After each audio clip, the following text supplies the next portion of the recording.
আসসালামু আলাইকুম ওয়া রাহমাতুল্লাহ।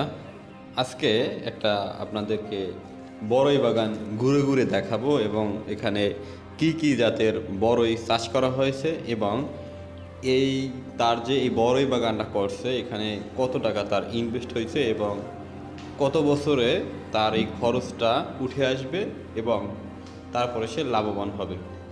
এই বিষয়ে আজকে খুঁটিনাটি আপনাদের সামনে তুলে ধরবো। আমি মোহাম্মদ মিরাজ হোসেন।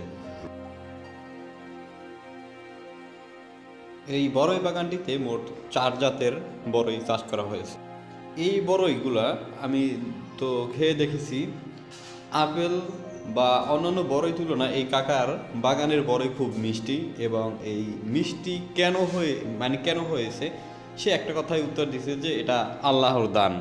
অর্থাৎ আমরা জানি যে কৃষি শিক্ষায় আমরা পড়েছি বলতে মিষ্টি বেশি, বারো সুন্দরী তো মিষ্টি, বাল সুন্দরী তো মিষ্টি।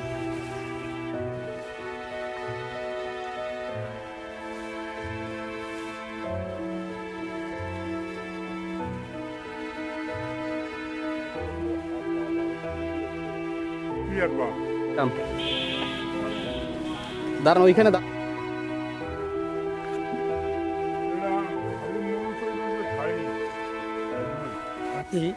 বৃদ্ধ মানুষ জি, এই যে পরিশ্রম করেন এতে কষ্ট হয় না?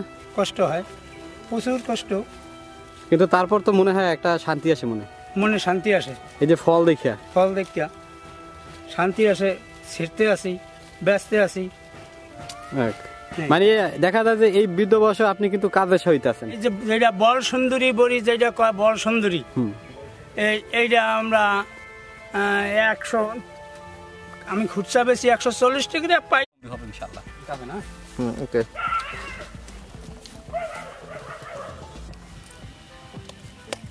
কিছু বলেন, খালি আইতেছেন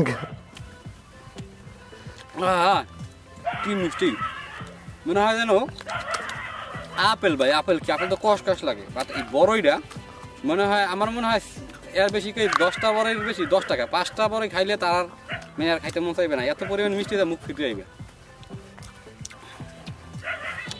কাকা, এই যে আপনি এখানে বড়ই চাষ করছেন, এই আপনার এখানে কতটুকু টাকা খরচ হয়েছে আর কতটুকু জায়গা আছে? 3.5 লাখের মতন খরচ হয়েছে। আর এই চারাগুলো আপনি কিভাবে আনাইছেন বা কোথা থেকে আনাইছেন? এটা ধরুন বিকাশে করে আনছি। এটা কি কলমে চারা হয়? কলমে, সব কলমের সব না? এই বাগানটার বয়স হয়েছে কত বছর? 2 বছর। 2 বছর রানিং। তা আপনার এখানে যা সার বা কীটনাশক বা আপনারা যারা এখানে পরিশ্রম করেন